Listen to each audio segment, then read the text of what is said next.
The Berenstain Bears and the Messy Room by Stan and Jan Berenstain. When small bears forget to pick up, store, and stash, some of their favorite things end up in the trash.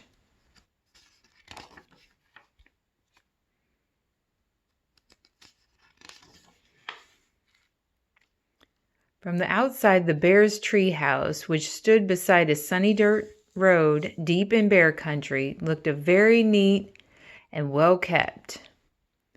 The flower beds sparkled with red, yellow, and blue tulips. The woodwork was freshly painted and in good repair. The grass was cut and the vegetable patch was properly weeded. Even the bird's nest that perched on one of the tree house branches was well trimmed.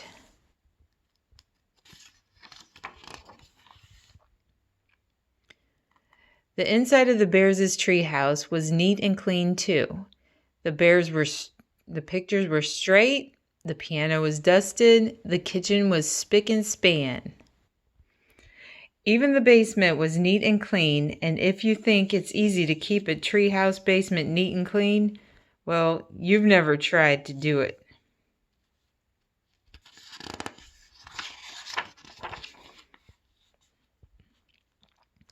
Yes, the Bears' treehouse was a lesson in neatness and cleanliness, except for one place, Brother Bear and Sister Bear's room. It was a mess. A dust-catching, wall-to-wall, helter-skelter mess.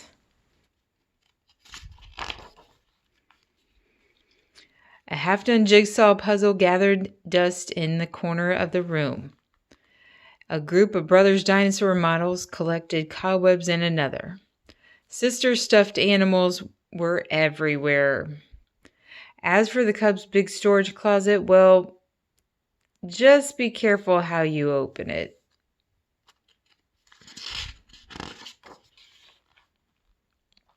It wasn't that brother and sister were naturally messy. They tried to keep their room straight. They made their beds most of the time.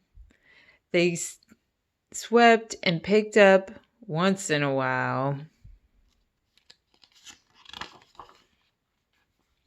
The trouble was that when cleanup time came, they spent more time arguing than cleaning. How am I supposed to sweep with your dumb dinosaur toys all over the floor? Argued Sister.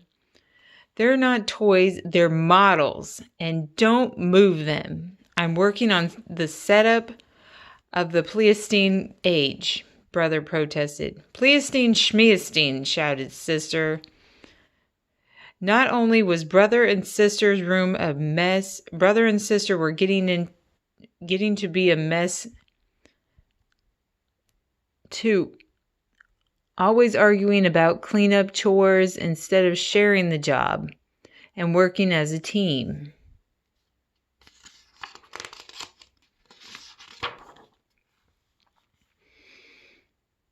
What usually happened was that while the Cubs were arguing about whose turn it was to do what, Mama took the broom and did the sweeping herself. And she often did the picking up too.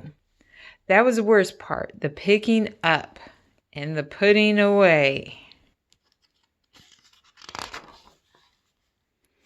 Well, the mess just seemed to build up until one day, maybe it was because Mama's back was a little stiff, or maybe it was stepping on Brother's airplane cement, or maybe she was just fed up with the messy room.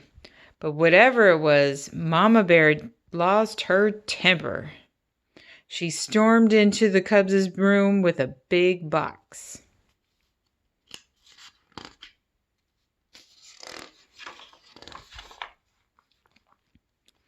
The first thing we have to do is get rid of all this junk, she said.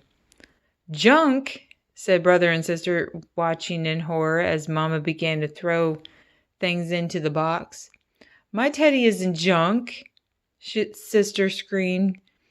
My bird's nest collection isn't junk, yelled Brother at the top of his lungs.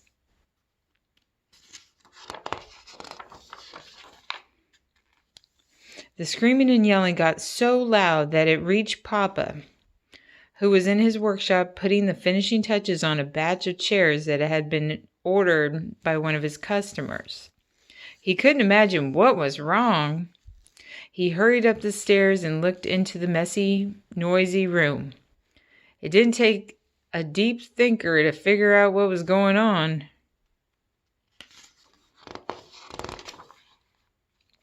Quiet! Papa and Mama's and the cubs' attention and called a family meeting right then and there. Now, the mess has really built up in this room, he said. In fact, this is the worst case of messy buildup I've ever seen. And it isn't fair, he continued.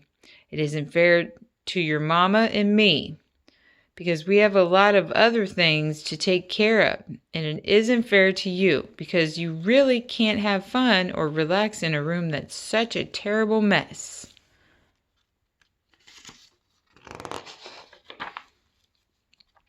But Mama is putting all my things into that box, even my teddy, she said.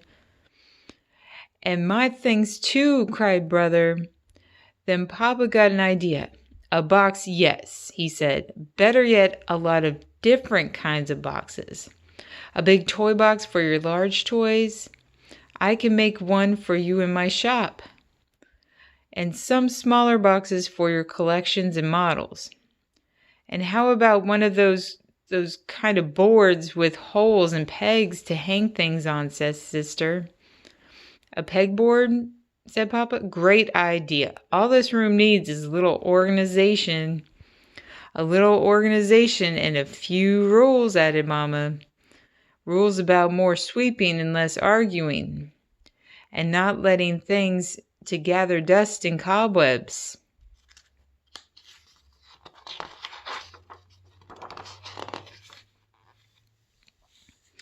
Papa set to work making a fine big box and a large pegboard, while the cubs and Mama sorted out toys, books, games, puzzles, and put them into boxes that fit neatly into the closet. Every box was clearly labeled.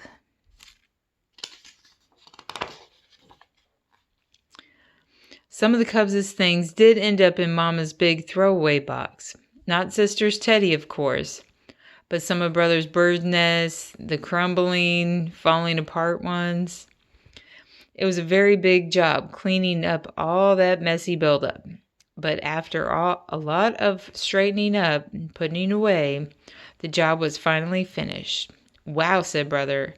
That was quite a job, but it was worth it. It looks like a whole new room, said Sister. The cubs were right. And Papa had been right too. It was so much more enjoyable to live in a neat, clean, well-organized room, and so much more relaxing. It wasn't as exciting to open the big storage closet now, but it was much more practical and a lot more fun.